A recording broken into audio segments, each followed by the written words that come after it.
దేవుని పరిశుద్ధ నామమునకు మహిమ కలుగునుగాక. మోడల్ లైన్ తెలుగు బ్యాప్టిస్ట్ సంఘ సభ్యులకు, సంఘ విశ్వాసులకు తెలియజేయడం, ఈ దినము ఆదివారపు ఆరాధన సమయం. దైవ గ్రంథం ఏం ఘోషిస్తుందంటే, ఆయన ఆరాధించువారు ఆత్మతోనూ సత్యముతోనూ ఆరాధించవలని తెలియజేయుచున్నది.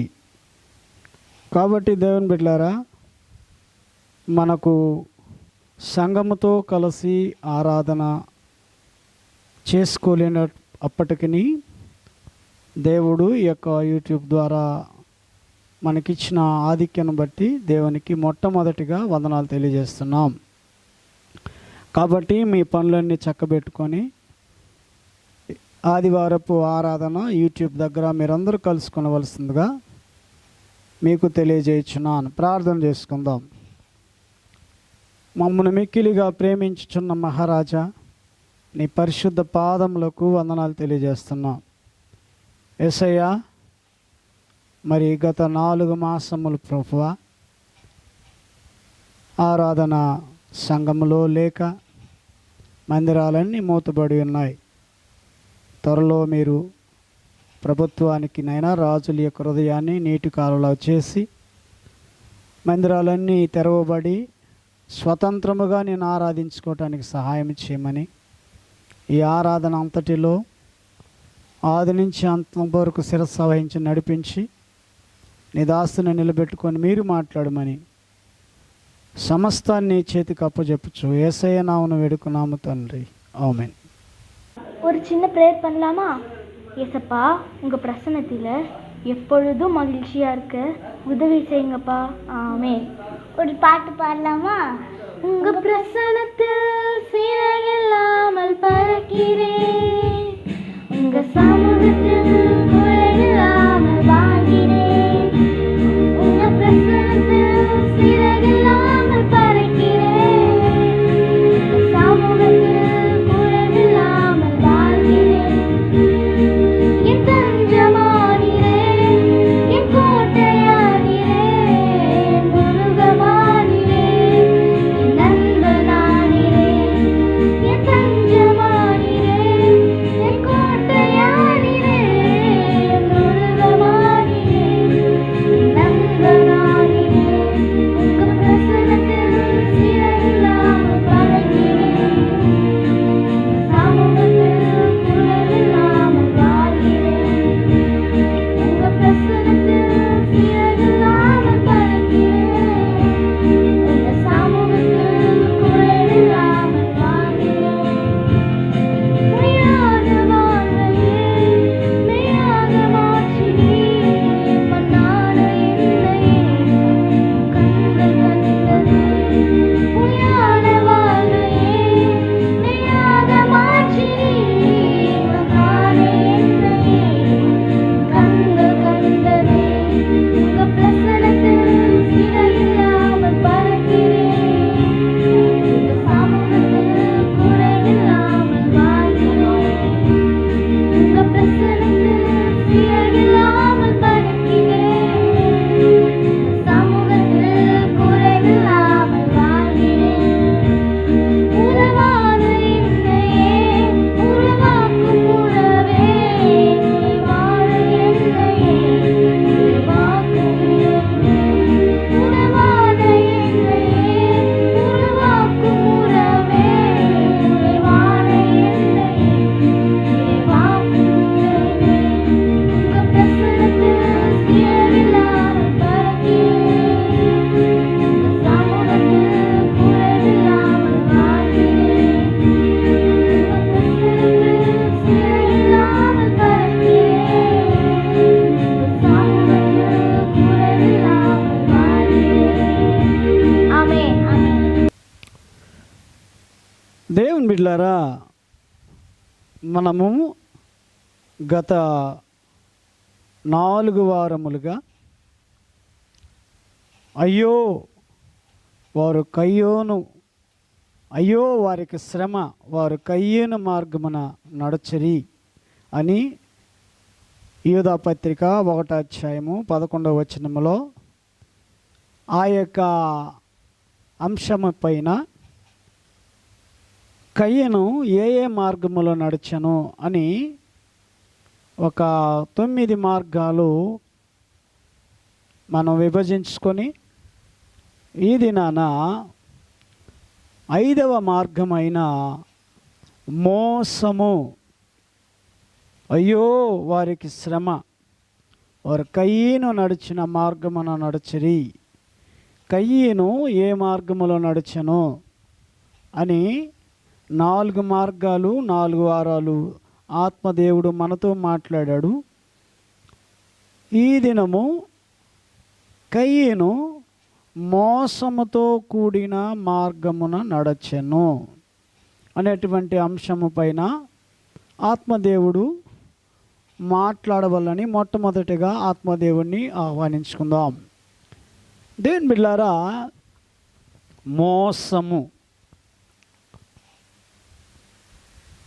మోసము అనేటువంటిది ఎట్లా ప్రారంభమవుతుందంటే, మరి కుయుక్తి, కపటము, తర్వాత పన్నాగము, ఈ విధంగా చెప్పుకుంటూ పోతే అనేక రకాలుగా ఇవన్నీ ఒకటయ్యి అది మోసముగా మారిపోయి, ఆ మోసం అనేది చివరకు హత్యకు దారితీస్తుంది. దేవుని బిడ్డలారా, ఆదికాండము 4వ అధ్యాయము 8వ వచనంలో ఒక మాట ఉన్నది. కయ్యను తన తమ్ముడైన హేబేలుతో మాటలాడెను, వారు పొలములో ఉన్నప్పుడు అని బైబిల్లో ఉంది. కయ్యను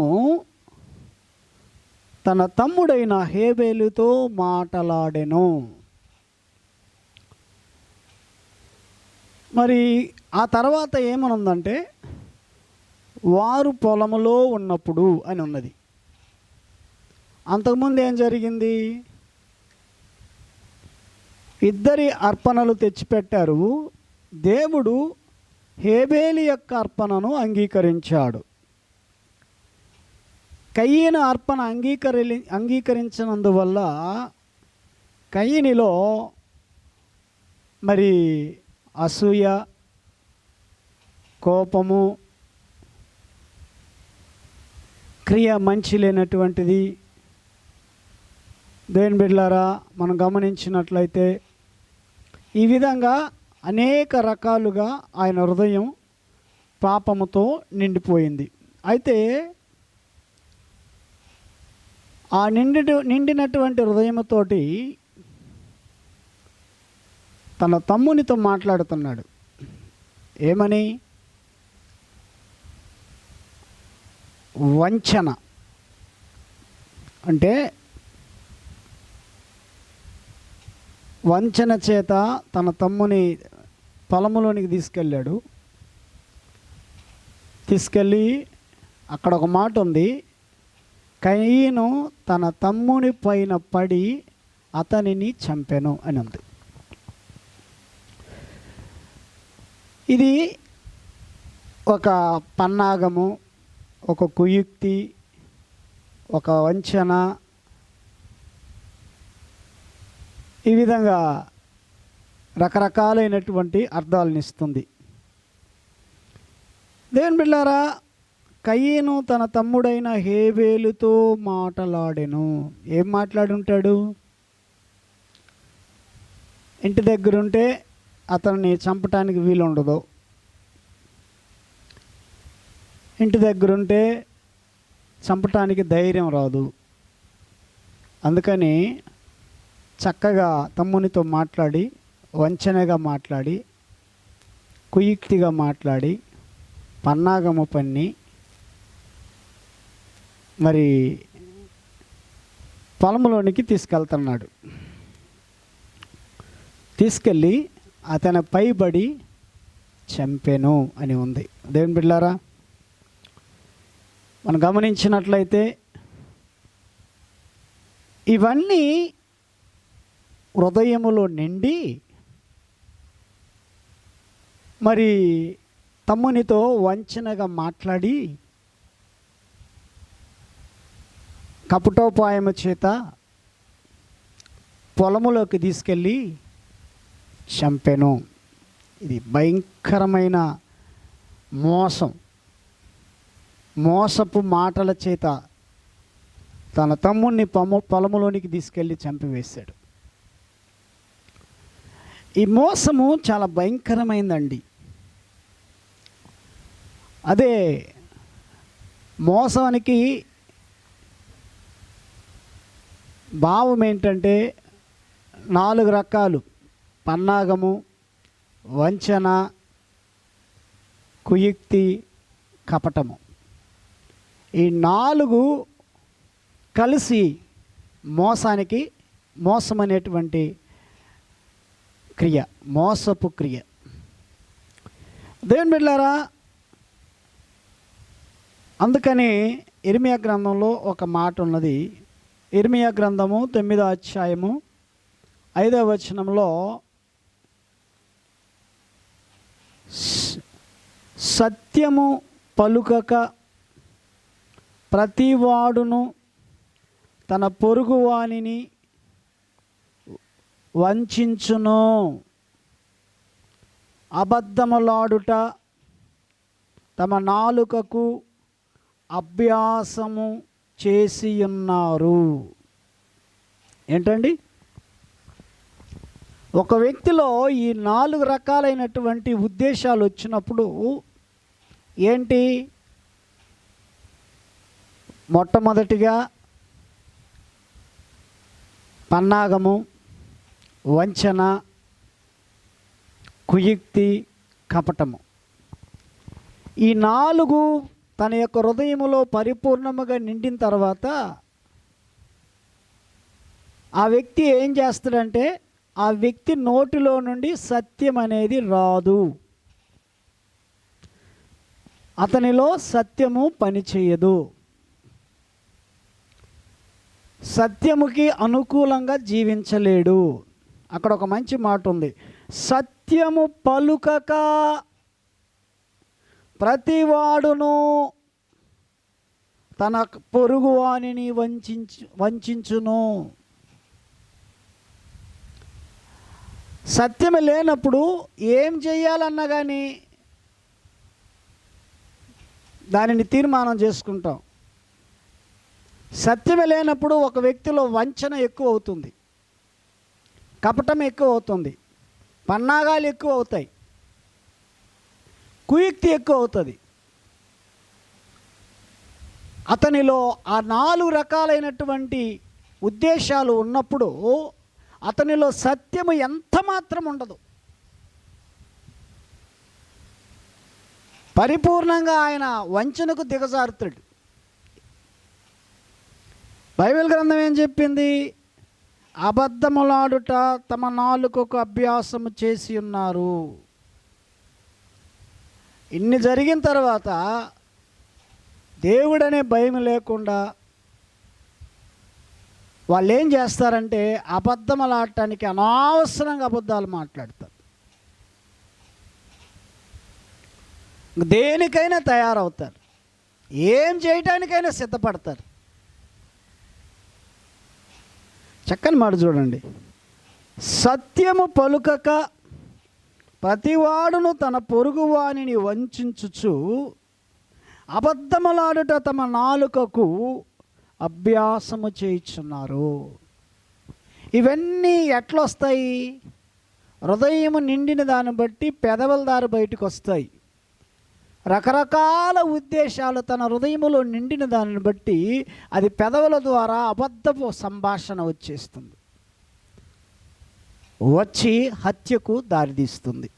దేవుని బిడ్డలారా, మరి కీర్తన గ్రంథము 36వ అధ్యాయము 3వ వచనంలో ఒక మాట ఉన్నది: వాని నోటి మాటలు పాపమునకు కపటమునకు ఆస్పదములు, భుక్తి కలిగి ప్రవర్తింపను మేలు చేయను వాడు మానివేసి ఉన్నాడు.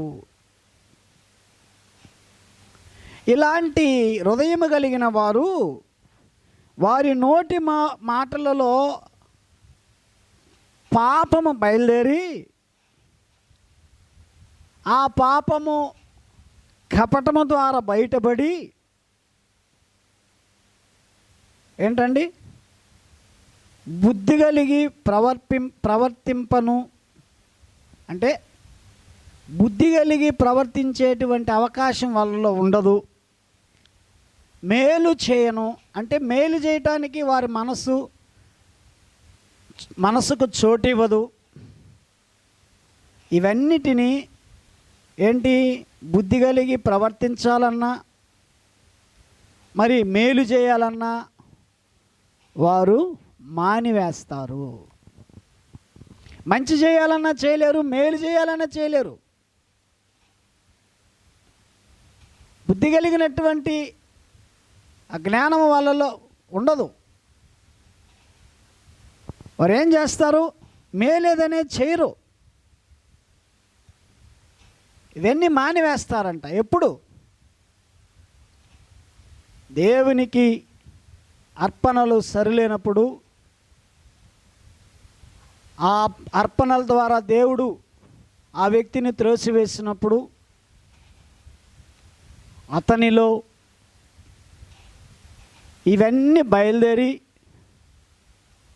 అర్పణ అంగీకరించినటువంటి అర్పణ ఏ వ్యక్తి యొక్క అర్పణ దేవుడు అంగీకరిస్తాడో ఆ వ్యక్తి పైన పన్నాగము పన్ని కుయుక్తితో కపటోపాయముతో పన్నాగముతో ఇవన్నీ రకరకాలైనటువంటి ఉద్దేశాలు మనిషిలో లోపల చొచ్చుకుపోయినప్పుడు ఆ వ్యక్తి బుద్ధి కలిగిన పని చేయడు, మేలు చేయడు, మానివేస్తాడంట. ఈ రెండిటికి ఆ వ్యక్తిలో చోటే ఉండదని దైవ గ్రంథం ఘోషిస్తూ ఉంది. మరి ఇటువంటి మార్గమున కయ్యోను వెళ్ళాడు. మంచి మాట అండి. అయ్యో వారికి శ్రమ, వారు కయ్యేను మార్గములో ప్రవేశించిరి. కయ్యేను ఏ మార్గములో ప్రవేశించాడు? దగ్గర 10 మార్గములో ప్రవేశించాడు. అందులో 5వ మార్గము మోసము. ఈ మోసం చాలా భయంకరమైందండి. చాలామంది అనుకుంటారు ఒకరిని మోసం చేస్తే ఇంకొకరు బాగుపడతారని. అది తాత్కాలికమైనటువంటి లబ్ధి ఉండొచ్చు, కానీ అది వెనక అది ఒక భయంకరమైన శాపానికి దారితీస్తుంది. దేని బిడ్డారా, ఇంకొక మాట ఒకటి ఉన్నది. 12:5 వచనంలో, అంటే ఈ 12 సామెతలు 12:5 వచనంలో ఏమనుందంటే, భక్తిహీనుని యొక్క ఆలోచనలు మోసకరములు. ఏమండి, కయ్యేనికి కూడా భక్తి లేదా? ఉంది. ఆ భక్తి తన యొక్క ఆ భక్తి హీన దశలోనికి తీసుకెళ్ళింది. అతనిలో ఉద్దేశము మంచిది లేనప్పుడు భక్తి నుండి హీనునిగా మారిపోయాడు. భక్తిహీనుడు అంటే ఎవడు? ముందు భక్తి కలిగి జీవించాడు,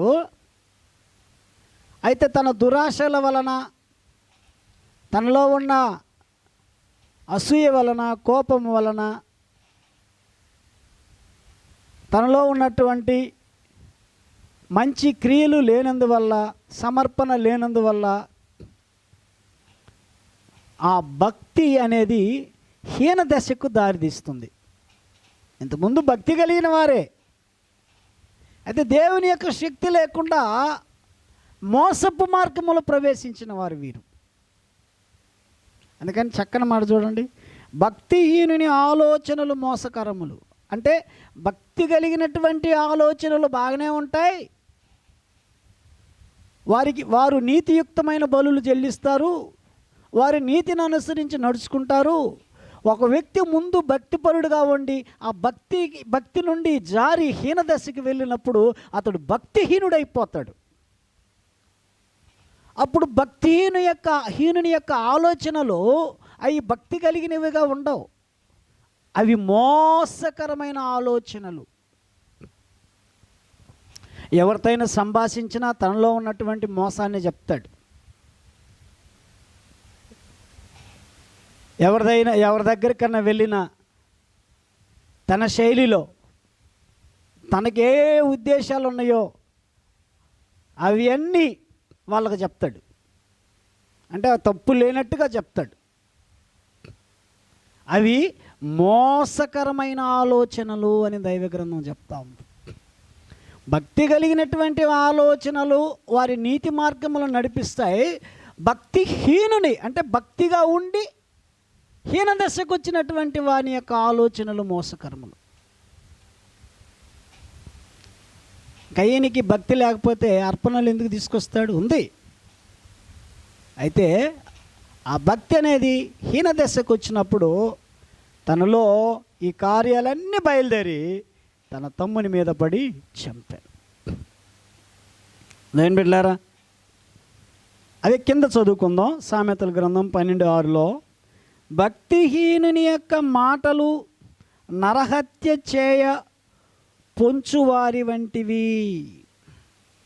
ఇప్పుడు అర్థమైందండి. ముందు మాటలని చెప్పి ఇప్పుడు చెప్తున్నాడు. భక్తిహీనుని యొక్క మాటలు ఎట్లా ఉంటాయంటే అతడు హత్య చేయటానికి కూడా వెనుకాడడు అని దైవ గ్రంథం చెప్తా ఉంది. ఎందుకంటే అతడు భక్తి నుండి కోల్పోయాడు. అతడు దైవ సన్నిధి నుండి దిగజారుడి స్థితికి వచ్చేసాడు. భక్తి హీన దశలో ఉన్నదని సమాజం గుర్తించలేదు. గుర్తించినటువంటి వారు మెలకువగలిగిన వారు. ఒక వ్యక్తిలో భక్తి లేదని కనుగొనేటువంటి ఆత్మ సంబంధమైన నేత్రము కలిగినటువంటి విశ్వాసులుగా ఉండాలి. ఊరందరికి వందనాలు చెప్పి ఊరందరినీ మనం చేరదీయడం కాదు, ఊరందరితో మాట్లాడడం కాదు. దేవుడు మనకు ఆత్మజ్ఞానాన్ని ఇవ్వాలి. ఏంటి ఆత్మజ్ఞానం? భక్తి కలిగిన వారెవరు? నీతిని అనుసరించి నడుచుకున్న వారెవరు? దేవుని కొరకు జీవించేవారెవరు? దేవుణ్ణి అడ్డంగా పెట్టుకొని దేవుణ్ణి వాడుకుని బ్రతికేటువంటి వారెవరు? ఈ ఆలోచన కలిగి ఆత్మీయ నేత్రాలు కలిగి వారిని దూరంగా పెట్టండి. లేకపోతే దైవ గ్రంథం చెప్తుంది భక్తిహీనుడు అంట హత్య చేయటానికి కూడా వెనుకాడడంట. హత్య అంటే ఆత్మ సంబంధమైన హత్య ఉంది. వాని మాటలు, వాని క్రియలు, వాని యొక్క సంభాషణ ఇవన్నీ మనిషిని చావకుండా బ్రతకనీయకుండా చేసేటువంటి క్రియలు భక్తిహీనుల్లో ఉంటాయి. వారితో సంభాషించకూడదు, వారితో మాట్లాడకూడదు. నీకు ఆత్మీయ నేత్రాలు ఉంటే. దైవగ్రంథం ఎంత చక్కగా చెప్తుందండి. ఏమని? భక్తిహీనుని యొక్క ఆలోచనలు మోసకరములు. అప్పుడు ఆ మోసకరములైనటువంటి ఆలోచన కలిగిన వారితో మనతో పొత్తు ఏంటి? మనం వారితో పొత్తు ఏంటి? భక్తిహీనుడు అని చెప్పకుండా కీర్తన గ్రంథం 1వ అధ్యాయంలో దుష్టుల ఆలోచన చొప్పున నడవబాకని చెప్తున్నాడు. అంటే దుష్టుడు అని తీర్మానం చేశాడు భక్తిహీనుడిని. వాడు కూర్చున్న చోటు నువ్వు కూర్చోబాకంటాడు. ఎందుకంటే వాడు దుష్టుడు, వాడు భక్తిహీనుడు. ఇంతకుముందు భక్తి ఉన్నింది, అయితే భక్తిహీనంగా మారిపోయింది. కాబట్టి అతనితో మనకు సంభాషణ ఏంటి? అతనితో మన యొక్క సహవాసం ఏంటి? అతడు హత్య చేయటానికి కూడా వెనుకదీయడు. అతని యొక్క ఆలోచనలన్నీ మోసకరం. ఇక్కడ మనం ఆత్మీయ నేత్రాలు కలిగి ఉండాలని దైవ గ్రంథం హెచ్చరిస్తూ ఉన్న దేవుని బిడ్డలారా. సామెతల గ్రంథము 20వ అధ్యాయం 17వ వచనంలో ఒక మాట ఉంది. మోసము చేసి తెచ్చుకున్న ఆహారము మనుష్యులకు బహు ఇంపుగా ఉండును, పిమ్మట వాని నోరు మంటితో నింపబడును. చాలామంది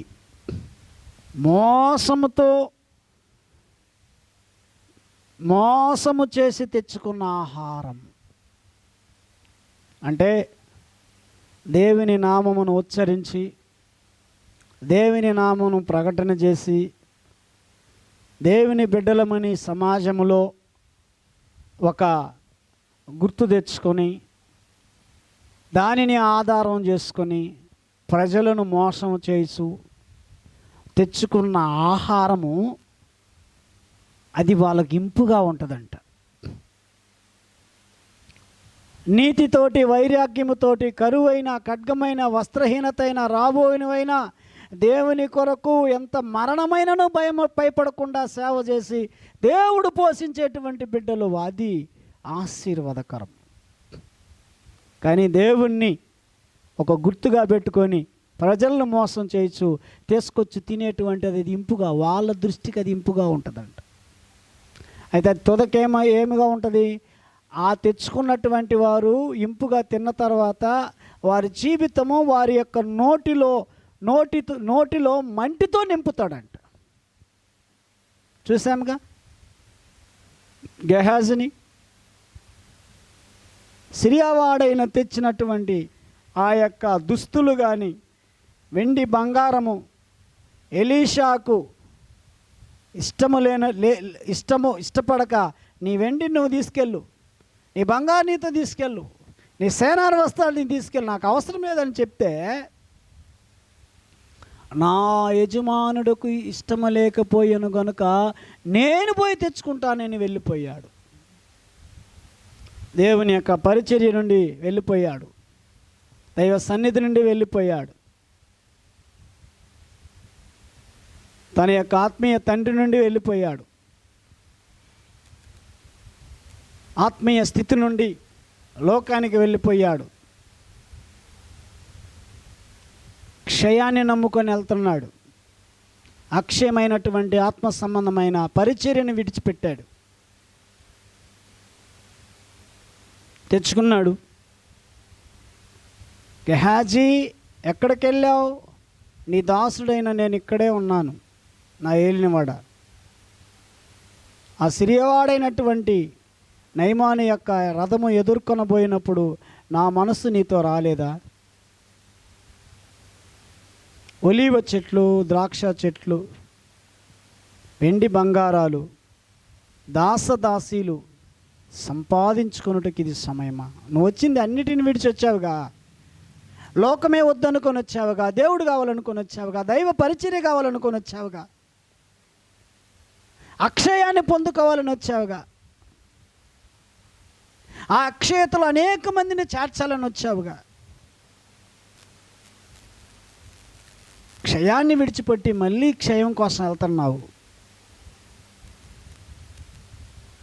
దేవుడు మంటితో నింపి తన నోటిని బయటికి పంపించాడు. కాబట్టి దేవుని బిడ్డలారా, మరి సమయానికి మోసం చేసి దేవుణ్ణి వాడుకుని తెచ్చుకున్నటువంటి ఆహారము ఇంపుగా ఉంటుంది, కానీ అది శాపముగా మారిపోతుంది. ఇంకొక వచనాన్ని తీసుకుందాం. నహూము 3:1 నరహత్య చేసిన పట్టణమా నీకు శ్రమ, అది ఎడతెగక ఎరపట్టుకొనుచు మోసముతోనూ బలాత్కారముతోనూ నిండి ఉన్నది. నరహత్య చేసిన పట్టణమా నీకు శ్రమ అంటే, నరహత్య అనేది మనం ఫిజికల్గా తీసుకోకుండా, ఈ భక్తిహీనత కలిగినటువంటి విశ్వాసులైన, పరిచారకులైన, సువార్థికులైన భక్తిహీన దశకు వచ్చిన తర్వాత అనేకులను మోసపరచుచు, అనేకులను మాటల ద్వారా గాయపరచుచు, అనేకులతో వాదించుచు, తమ స్వార్థము నిమిత్తమై, తమ యొక్క పోషణ నిమిత్తమై,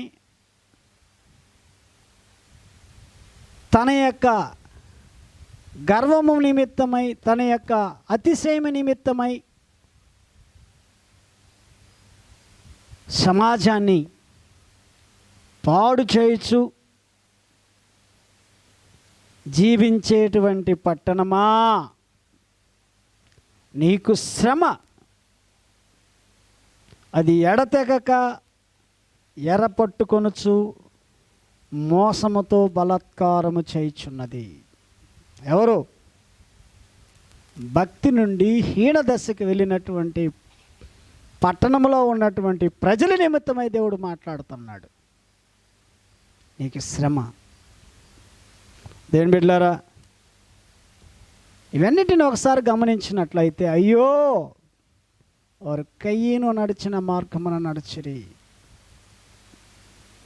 కయ్యను ఏ ఏ మార్గంలో నడిచాడు? అర్పణ సరిలేని మార్గంలో నడిచాడు, అసూయ మార్గంలో నడిచాడు, కోపముతో కూడిన మార్గం నడిచాడు, సరిలేనటువంటి క్రియలలో నడిచాడు, మోసముతో కూడిన మార్గంలో నడిచాడు. తన తమ్ముణ్ణి మాటల చేత మోసగించి పొలములోనికి తీసుకెళ్ళి చంపివేశాడు. అందుకని ఎఫెసీలకు రాసినటువంటి పత్రిక చదువుకుందాం. ఎఫెసీలకు రాసినటువంటి పత్రిక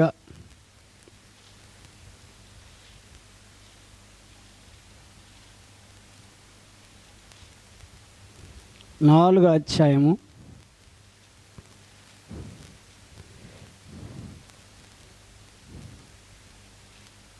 14వ వచనంలో మంచి ఒక మాట ఉందండి.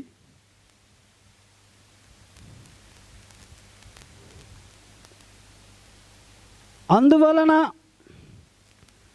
మనమిక మీదట పసిపిల్లలమై ఉండి మనుష్యుల మాయోపాయముల చేత వంచనతోనూ తప్పు మార్గమునకు లాగుటకు గాలికి కొట్టుకొని పోవునట్లు కల్పింపబడిన ప్రతి ఉపదేశమునకు ఇటు అటు కొట్టుకొని పోవచ్చు, అలల చేత ఎగురగొట్టబడిన వారమైనట్లుండక.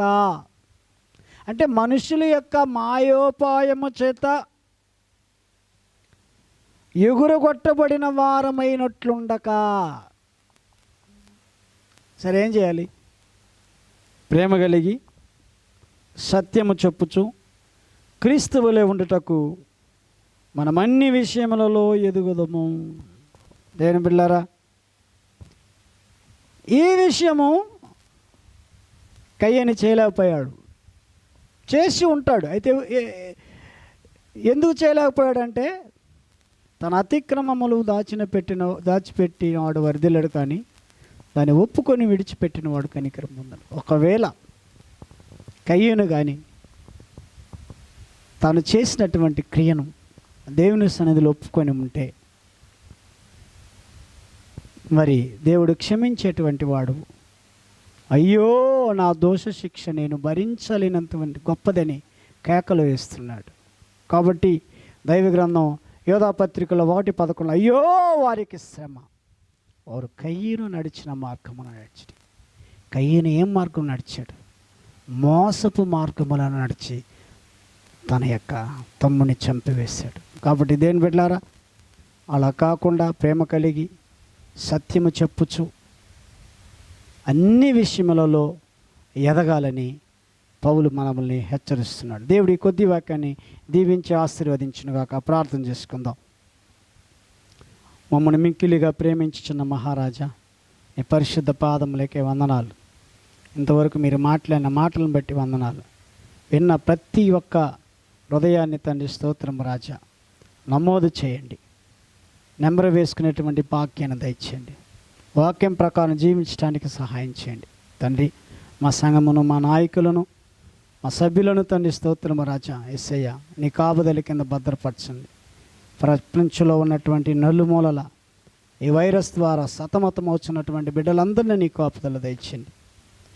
ఈ ప్రారంభం మొదలుకొని ఇంతవరకు ప్రభా మీరు నడిపించిన విధానాన్ని బట్టి వందనాలు. ఎవరెవరైతే యూట్యూబ్ ద్వారా ఈ ఆరాధనలో కలుసుకున్నారో వారందరినీ దీవించి ఆశీర్వదించమని మా కొరకు రానయ్యున్న నజరేయుడైన యేసయ్య నామమున వేడుకున్నాము తండ్రి, ఆమేన్. పరలోకమందున్న మా తండ్రి, నీ నామం పరిశుద్ధపరచబడునుగాక, నీ రాజ్యం వచ్చునుగాక, నీ చిత్తం పరలోకమందు నెరవేర్చినట్లు భూమి యందును నెరవేరునుగాక. మాకు కావలసిన అనుదిన ఆహారం నేడు మాకు దయచేయము.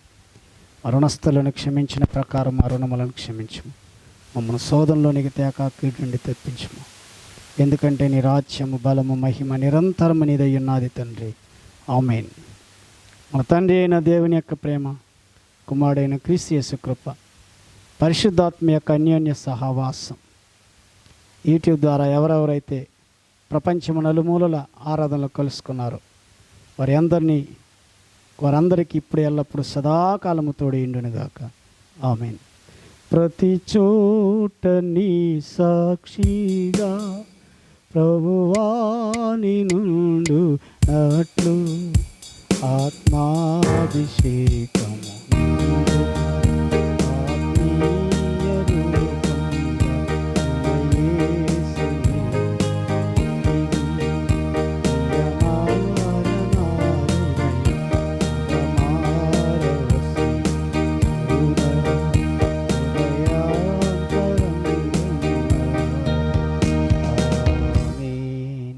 అందరికీ వందనాలు. దేవుడు మిమ్మల్ని దీవించునుగాక, ఆమేన్.